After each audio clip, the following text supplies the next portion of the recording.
இன்னைக்கு நம்ம நல்ல ஃபிளேவர்ஃபுல்லான கிரீன் மசாலா அரைச்சி சேர்த்து சூப்பரான ஒரு டிஃப்ரெண்ட் ஸ்டைல்ல சிக்கன் பிரியாணி எப்படி செய்யறது பார்க்கலாமா?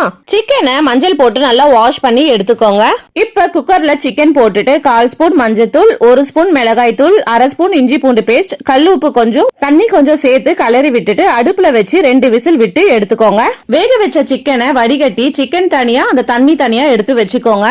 இப்ப குக்கர்ல 2 கரண்டி எண்ணெய், 2 ஸ்பூன் நெய் சேர்த்துட்டு அதுல 2 பச்சை மிளகாய், பிரியாணிக்கு போடுற ஸ்பைசஸ், 1/2 ஸ்பூன் சோம்பு எல்லாத்தையும் சேர்த்து எல்லாமே நல்லா பொரிஞ்சதும் நீட்டா கட் பண்ண 2 பெரிய வெங்காயம் சேர்த்து நல்லா வதக்கிக்கோங்க. வெங்காயம் நல்லா வதங்கினதும் 1 ஸ்பூன் இஞ்சி பூண்டு பேஸ்ட் சேர்த்து வதக்கிட்டு 2 மீடியம் சைஸ் தக்காளி, தேவையான அளவு உப்பு சேர்த்து நல்லா வதக்கணும். இப்ப 2 ஸ்பூன் அளவுக்கு தயிர் சேர்த்து நல்லா வதக்கிக்கோங்க. இப்ப காரத்துக்கு 2 ஸ்பூன் மிளகாய் தூள், 1/2 ஸ்பூன் கரம் மசாலா, 1/4 ஸ்பூன் மஞ்சள் தூள் சேர்த்து நல்லா வதக்கிக்கோங்க.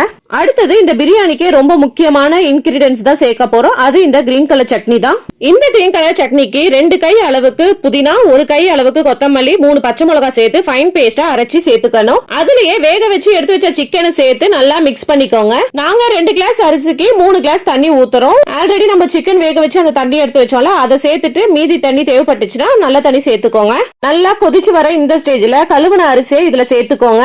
அதுல பாதி லெமன் சாறு, 1 ஸ்பூன் அளவுக்கு நெய் சேர்த்துட்டு நல்லா கலரி விட்டுக்கோங்க. தண்ணி நல்லா இப்படி சுண்ணதும் குக்கர் போட்டு மூடிட்டு 1 விசில் வந்ததும் ஸ்டவ் ஆஃப் பண்ணிட்டு பிரஷர் போகிற வரைக்கும் வெயிட் பண்ணுங்க. பிரஷர் போனதுக்கு அப்புறம் குக்கரை ஓபன் பண்ணீங்கன்னா டேஸ்டியான கிரீனிஷ் சிக்கன் பிரியாணி ரெடி.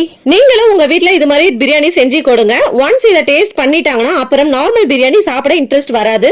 உங்க வீட்லயே இந்த பிரியாணியை செஞ்சு கொடுங்கன்னு கேட்பாங்க. நீங்களும் ட்ரை பண்ணி பார்த்துட்டு எப்படி இருந்ததுன்னு கமெண்ட்ல சொல்லுங்க. தேங்க்ஸ் ஃபார் வாட்சிங்.